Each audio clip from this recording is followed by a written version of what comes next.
షర్మిల ఈ మధ్య ఏ విషయమైనా కానీ వెంటనే రెస్పాండ్ అవుతోంది. సోషల్ మీడియాలో ఆమె అలర్ట్ గా ఉంటూ స్టేట్ ఇష్యూస్ మీద ట్వీట్స్ చేస్తూ అవసరమైతే చంద్రబాబు అంతటోళ్లకే మొట్టికాయలు వేస్తూ జగన్ కంటే స్పీడ్ గా దూసుకెళ్తోంది. కూటమి అధికారంలోకి రాగానే టీడీపీ శ్రేణులు జగన్ మీద కోపంతో వైఎస్ఆర్ విగ్రహాల్ని ధ్వంసం చేశారు. ఆ విషయాలన్నింటికీ ఆమె తన ట్వీట్ లో ఘాటుగా సమాధానం చెప్పారు. చంద్రబాబుని పొగుడుతున్నట్లు పొగుడుతూనే తిడుతూ కౌంటర్లు వేయడంలో దిట్టగా మారింది. నిన్న జరిగిన గుడ్లవల్లేరు ఇష్యూలో ఎంత పెద్ద నేతకు సంబంధించిన పిల్లలున్నా చర్యలు తీసుకోవాలని, లేదంటే తానే రంగంలోకి దిగుతానంటూ కూటమి ప్రభుత్వాన్ని హెచ్చరించారు. ఇక ఇప్పుడు ఘాటుగా ఇంకో ట్వీట్ చేసింది షర్మిల. జగన్ సచివాలయాలకు పార్టీ రంగులు వేశాడని, పథకాలకు వైఎస్ కుటుంబం పేర్లు పెట్టాడని అన్నప్పుడు ఆ సంస్కృతి మొదలుపెట్టింది ఎవరు అనేది ఇక్కడ మొదట చంద్రబాబు ఆలోచించుకోవాల్సిన విషయం.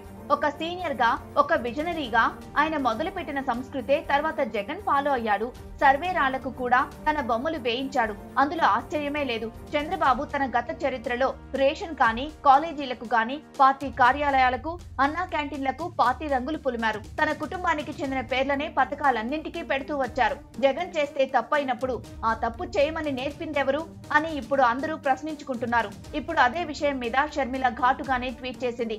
వైద్య, విద్యా సంస్థలకు ఎన్టీఆర్ పేరు తొలగించి మాజీ సీఎం జగన్ ఆనాడు తప్పు చేస్తే ప్రస్తుత ముఖ్యమంత్రి చంద్రబాబు కూడా అదే బాటలో నడుస్తున్నారంటూ ఏపీసీసీ చీఫ్ వైఎస్ షర్మిల వ్యాఖ్యలు చేశారు. ట్విట్టర్ వేదికగా కూటమి ప్రభుత్వం తీరును ఆమె తప్పుపట్టారు. రాష్ట్రంలో మెడికల్ కళాశాలలకు, ఆసుపత్రులకు దివంగత మాజీ సీఎం వైఎస్ రాజశేఖర్ రెడ్డి పేరు తొలగించడాన్ని ప్రతీకార చర్యగా పేర్కొన్నారు. ఎన్టీఆర్ అయినా, వైఎస్ఆర్ అయినా ఉమ్మడి ఆంధ్రప్రదేశ్ అభివృద్ధికి పాటుపడిన వాళ్లేనని, పాలనలో తనదైన ముద్ర వేశారని షర్మిల గుర్తు చేశారు. వారిని రాజకీయాలకు అతీతంగానే చూడాలి తప్పితే నీచ రాజకీయాలకు ఆపాదించడం ఎంతవరకు సమంజసమని ప్రశ్నించారు. వైఎస్ఆర్ తీసుకొచ్చిన ఫీజు రియంబర్స్మెంట్, రుణమాఫీ, ఉచిత కరెంట్, పెన్షన్లు ఇలా ప్రతి పథకం దేశానికి ఆదర్శమని పేర్కొన్నారు.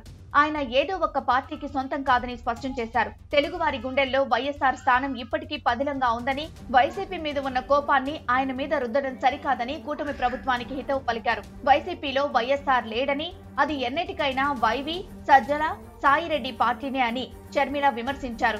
ఏదేమైనా షర్మిల సకాలంలో స్పందిస్తోందని ప్రజలు అంటున్నారు. షర్మిల కంటే ముందుగానే జగన్ కూడా స్పందిస్తున్నాడు. కానీ ఇక్కడ జగన్ మీద కోపం కాస్త షర్మిల మీద సాఫ్ట్ కార్నర్ ఏర్పడడానికి కారణమైంది. దాంతో జగన్ ఏది చేసినా తప్పని, షర్మిల ఏం చేసినా రైట్ అంటూ పచ్చమూకలు ప్రచారం చేస్తున్నాయి.